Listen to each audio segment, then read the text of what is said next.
Ya estamos en el último módulo del curso, pero aún nos quedan cosas interesantes por compartir. Quiero comenzar con esta cita de Aristóteles porque me parece que define muy bien el esfuerzo que requiere la correcta canalización de las emociones. Si bien supone un esfuerzo constante y mucha práctica, con el tiempo se automatiza y lo mejor de todo es que nos beneficia en todas las actividades que realizamos y en todos los niveles, incluida nuestra salud. Para poder canalizar adecuadamente las emociones, debemos desarrollar la habilidad de autocontrolarnos. Esto es fundamental para no perder los estribos y ser arrastrados por el estrés o para relacionarnos con una persona enfadada sin enojarnos. Pero cuando hablamos de autocontrol emocional, no nos referimos de ninguna manera a la negación o represión de nuestros verdaderos sentimientos, o en otras palabras, a la implosión emocional.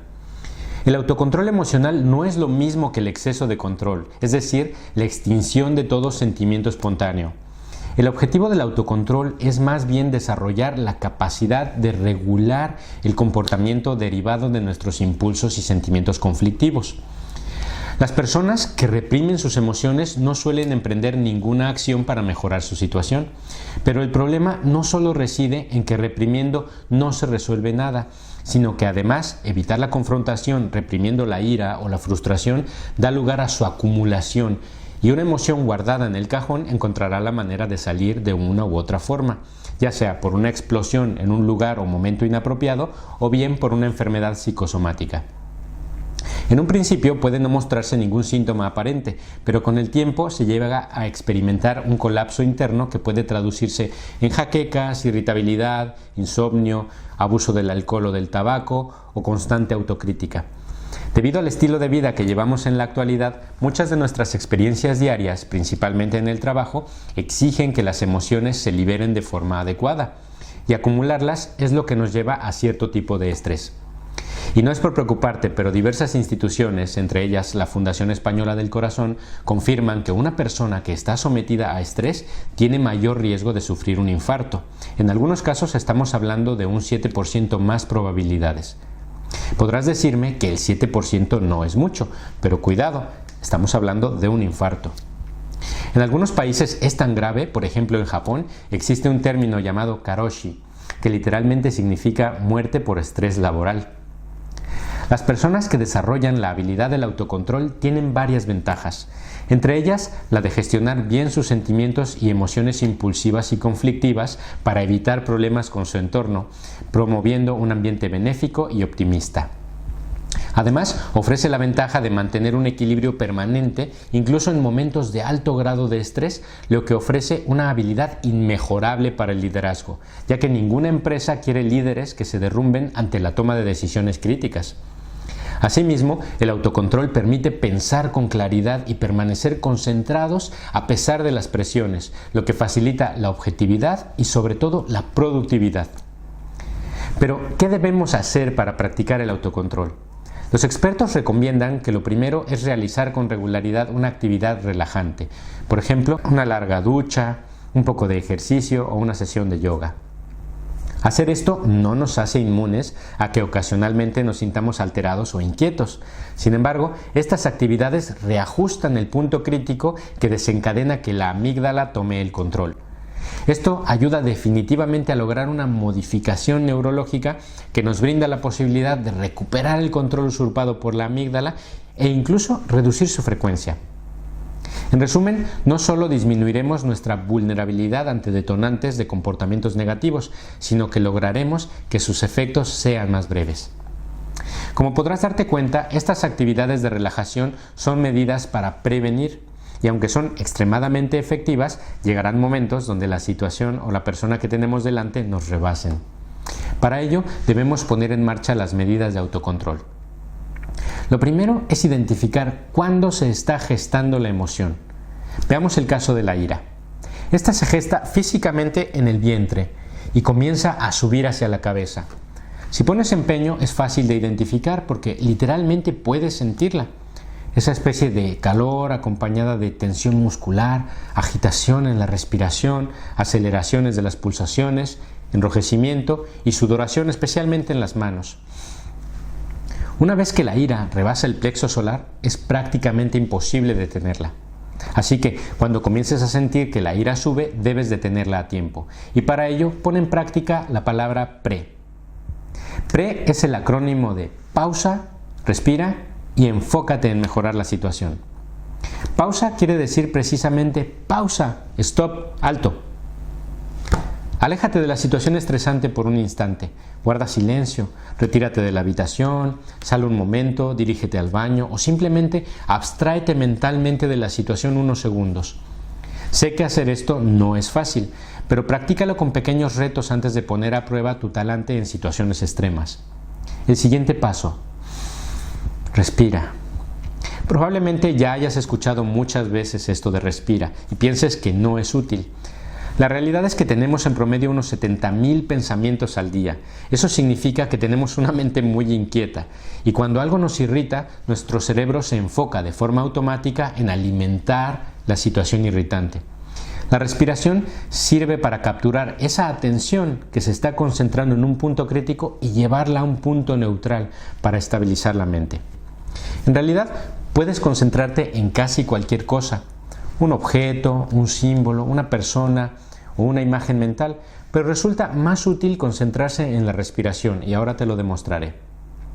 Concéntrate en observar la siguiente luz que parpadea.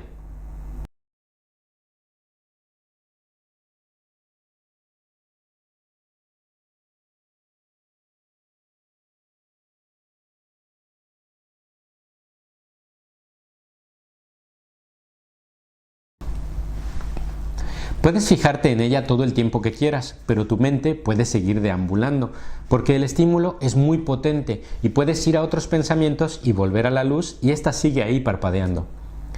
Por su parte, si te concentras en la respiración, no puedes verla.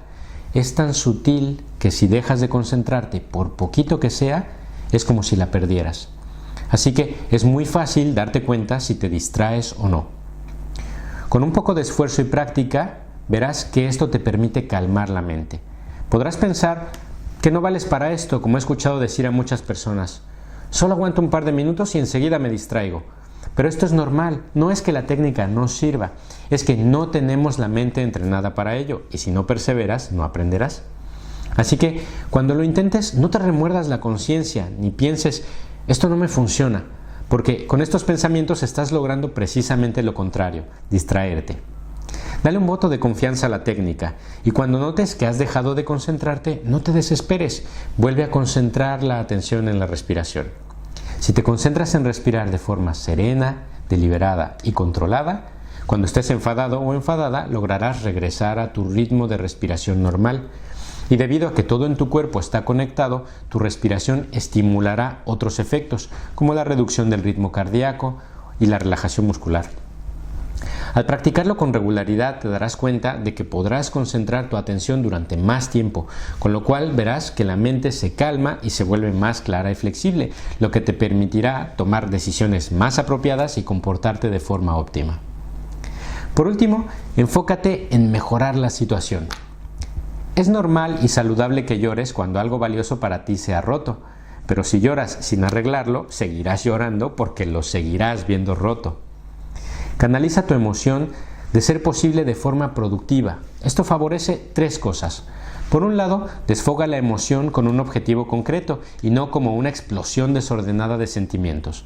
Segunda, favorece que emociones calientes como la ira o la tristeza generen efectos positivos como la creatividad o la capacidad de autosuperación.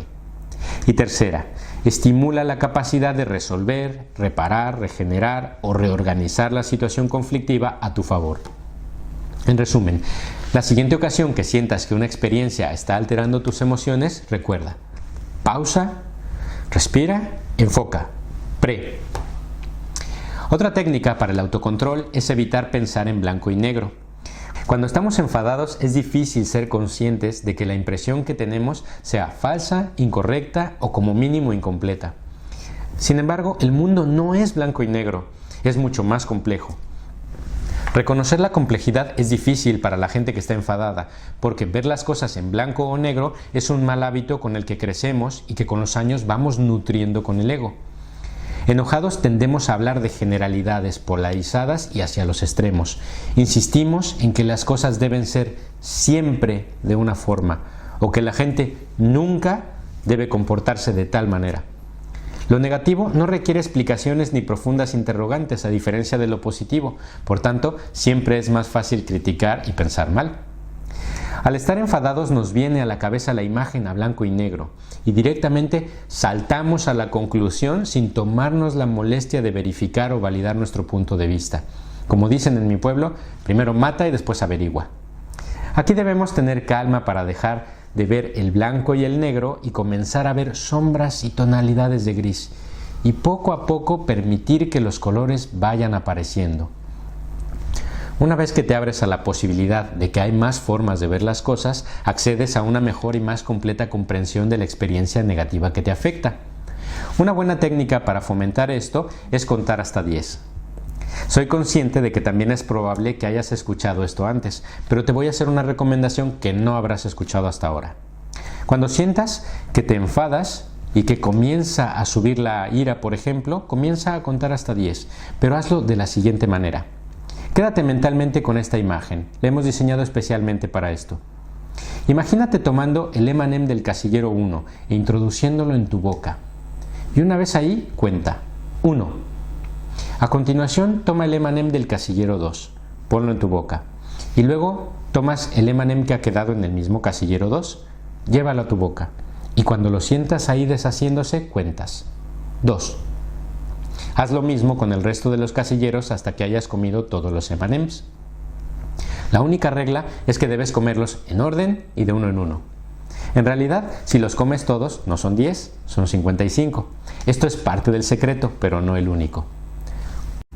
Comer esa cantidad te permitirá apartar la atención del problema entre 1 minuto y minuto y medio. Además, el hecho de que te imagines tomando cada M&M provoca que se relaje la tensión muscular. El visualizar los colores de los M&Ms te ayuda a concebir más posibilidades que solo las dos a las que te reduce el pensamiento blanco y negro.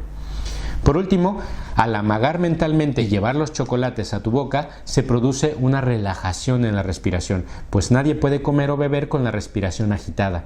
Así que comienzas a regular la respiración y ten en cuenta que es innegable que un alto porcentaje de la gente le gustan los M&Ms. En resumen, esto te permite tener apertura a las opciones, retirar la atención del punto crítico, relajar la respiración, reducir la tensión y en general minimizar el impacto del detonante emocional, lo que sin darte cuenta te está entrenando en revaloración cognitiva y por tanto en inteligencia emocional. Y esto es muy importante para el liderazgo, ya que este está estrictamente relacionado con la inteligencia emocional. Un líder no puede serlo si no es emocionalmente inteligente, especialmente porque la inteligencia emocional, como hemos visto, tiene su mayor valor en las relaciones con otros. El líder no es una persona, es una relación. No puede ser líder sin seguidores. Por tanto, los líderes efectivos son líderes que son muy buenos en inteligencia emocional y que gracias a esta inspiran a otros y son capaces de alcanzar altos niveles de lo que llamo resonancia o sincronía emocional. En la imagen puedes ver cómo actúa un líder emocionalmente inteligente en comparación con el jefe convencional. En el primer caso hay armonía y sincronía, pero en el segundo regularmente genera conflictos que además suelen ser cíclicos. De ahí la eterna interrogante: ¿cómo alguien tan inteligente puede hacer algo tan torpe? La respuesta ya la sabes, es un jefe con alto coeficiente intelectual pero con pobre coeficiente emocional. Por último, si quieres saber si desarrollas un liderazgo basado en la inteligencia emocional, tras tener una conversación con gente que está a tu alrededor, plantéate la pregunta: ¿esa persona abandona la habitación más inspirada, motivada, con más impulso? Si no es así, no estás siendo un buen líder. Puedes ser buena persona, puedes ser muy eficiente en la resolución de problemas, puedes ser el mejor en tu trabajo, pero no eres un buen líder. Los líderes mueven, inspiran y estimulan. Influir en una persona no va a cambiar el mundo, pero sí cambiará el mundo de esa persona. Las emociones son inherentes a los humanos y son muy importantes para el desarrollo profesional porque son la fuente de nuestros mejores talentos y de nuestros mejores esfuerzos. Presta atención al comportamiento derivado de tus emociones. La gente puede olvidar lo que dices, puede olvidar lo que haces, pero lo que la gente nunca olvida es lo que les hace sentir. Sé emocionalmente inteligente. Con esto terminamos nuestro curso básico de inteligencia emocional. Si hemos sido capaces de provocar tu curiosidad para aprender más, revisa con regularidad nuestro apartado de cursos en la web para que no te pierdas la siguiente sesión presencial o online que preparemos. Y recuerda que podemos también asesorarte a ti o a tu empresa de forma personalizada. Pregunta por los servicios de coaching y formación in company.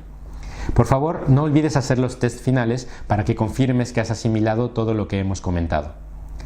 Quiero darte las más sinceras gracias por habernos acompañado en este curso MOOC y al mismo tiempo pedirte que si tienes observaciones acerca de aspectos que creas que podemos mejorar, no dudes en compartirlos en nuestro foro de comentarios o escribiendo a mi correo electrónico. Sinceramente, deseo que esta formación te provea de nuevas herramientas que favorezcan tu práctica de la inteligencia emocional y espero verte de nuevo en cualquiera de nuestras futuras formaciones. En AVE Consulting compartimos soluciones.